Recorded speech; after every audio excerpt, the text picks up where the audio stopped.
Hi everyone, thanks for listening in.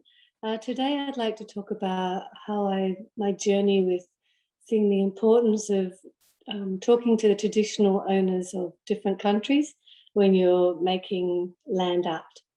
I'm just going to share a slideshow with you.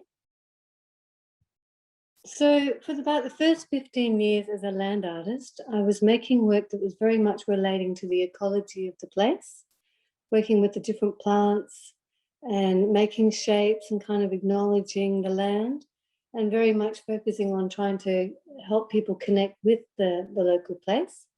It was very much about the trees. This was the work about a banksia. So that's one of the local trees that grows here. And it's only made from the banksia. It's all the stick part. But actually the story that was coming through was about gathering and sitting together under the stars and sharing knowledge. So as I was making works here in Australia, this is another one where I was really relating to those magnificent big Rottnest tea trees in the background. And the birds were actually up in the trees and they were knocking off all these little seeds. So it was very much like making an interactive work about that actual place and that nature space. This one was actually related. So I really saw myself within the European, even though I was here in Australia, born in Scotland, I saw myself in the kind of European background of making really beautiful ephemeral works that really like talked about nature and was out in the landscape. But of course, I knew, like we all did, that our ancestors have been making land art for thousands of years. There's obviously the Huffington horse and the stone circles, they go back like 5,000 years, many, many years before. And of course, here in Australia, wow, I mean, the people here have lived maybe 60,000 years. And I realized as I was going about my site-specific process, I was at times definitely feeling the murmurings of those old stories in the place. And just realizing that this land has had footsteps trodden before it, just, for thousands of years, as most places around the world have. So I was lucky enough in 2014 to meet Chris Booth. So he's quite a major international land artist. It works, again, really focused on being site-specific and working with the land, even though it's a bit more industrial with the working with the stone, but he has such high integrity with how he works. And he was the one that really helped me to see the importance of acknowledging the local people, the traditional owners of land. He grew up in New Zealand. Of course, the Maori people there are very strong, and he was starting to work with them. And then, of course, it changes. It's not just the story of the ecology, it's old stories of humans working with the plants and animals and the rocks and the geologies around. This is an exquisite work where it's like 10 meters high. It's huge, a massive big blanket. And he got gifted that pattern by one of the elders there and gifted permission to actually make the work there. And it makes it very much richer.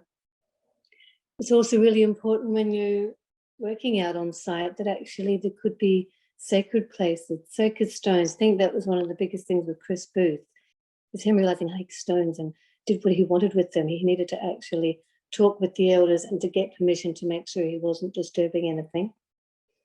And so I was lucky enough to have him over in 2000. Well, I wasn't at the art residency place I was at.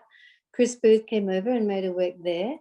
And at the time, I was working with the Aboriginal people up at the Wardan Centre. And he said, come on, I've got to meet up with some people. So we did. And he ended up working with Vivian Brockman. And she ended up telling stories of that place, naming the work, smoking the work. And it really was the relationship between the two of them when I realized, because before I'd been a bit shy, I was like, oh, do I really, she's a busy person. I'm just doing these artworks. How's she going to feel about it? Actually, what I realized is that it was her country and she was glad that someone else was looking out for it. Someone else was wanting to acknowledge that the history of her people on her land. And I began to see how important that was.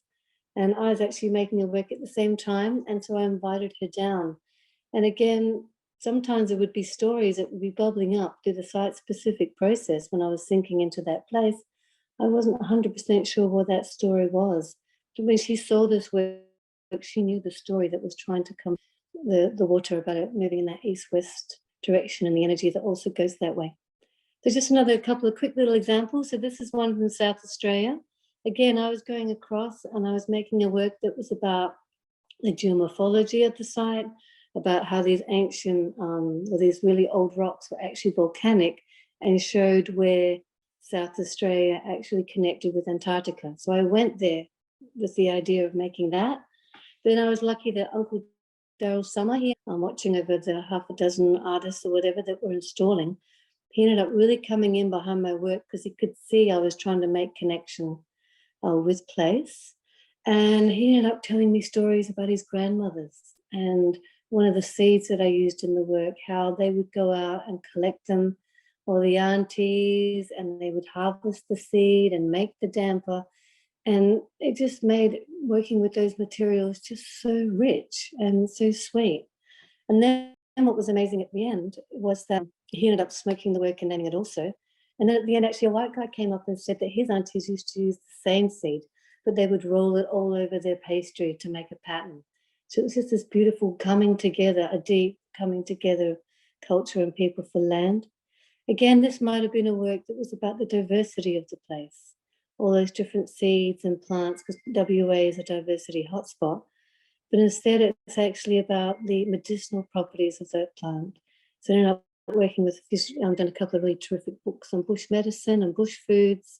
And so this is actually what that is. And working together and having fun and working with her daughter.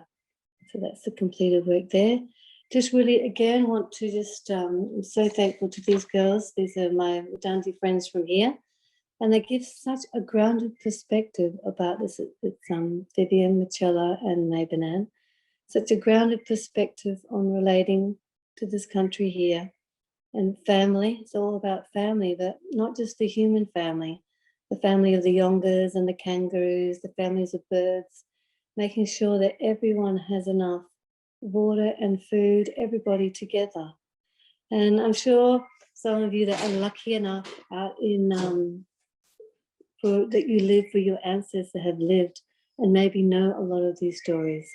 Whereas for me, I'm, part of the colonial story coming here and trying to make sense of this place. And for those of you out there, I just can't recommend enough to interact with your traditional people, just to ask submission as a minimum.